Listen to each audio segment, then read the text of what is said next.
Indian premier লিগের আকাশের কালো মেঘ সরে গিয়ে রোদ উঠেছে। ভারত পাকিস্তান সীমান্তে যুদ্ধ পরিস্থিতির কারণে স্থগিত হয় এই ফ্র্যাঞ্চাইজি ক্রিকেট ফের গড়াচ্ছে মাঠে। যুদ্ধবিরতি কার্যকর হওয়ায় বিসিসিআই 17 মে থেকে শুরু করছে মাঠের লড়াই। বাকি ম্যাচগুলো নতুন সূচিও প্রকাশিত হয়েছে, কিন্তু এবার ভিন্ন আবহে আইপিএল শুরুর পরামর্শ দিলেন সুনীল গাভাস্কার। আগের মতো চেয়ার লিডারদের নাচ আর ডিজেদের গান এসব চাইছেন না ভারতীয় এই কিংবদন্তি। এক মানবিক আহ্বান জানালেন তিনি। তার মতে আইপিএল এর বাকি অংশ যেন উৎসব নয়, বরং সংযম ও শ্রদ্ধাবোধ থাকে।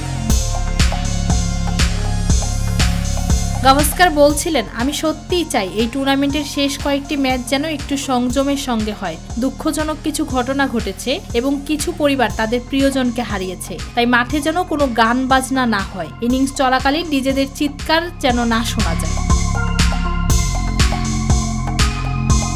মনে করেন ক্রিকেট কেবল একটি খেলা নয়, এটি কোটি মানুষের আবেগ। তবে এই আবেগকে ব্যথাতুর মুহূর্তে সংবেদনশীলতার সঙ্গে পরিচালনা করাই সত্যিকারের মানবিকতা।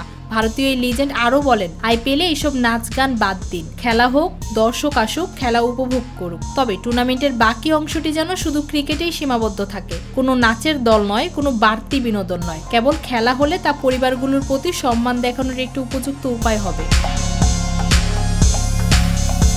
ফৌজি আক্তার, নিরপেক্ষ নিউজ ডেস্ক।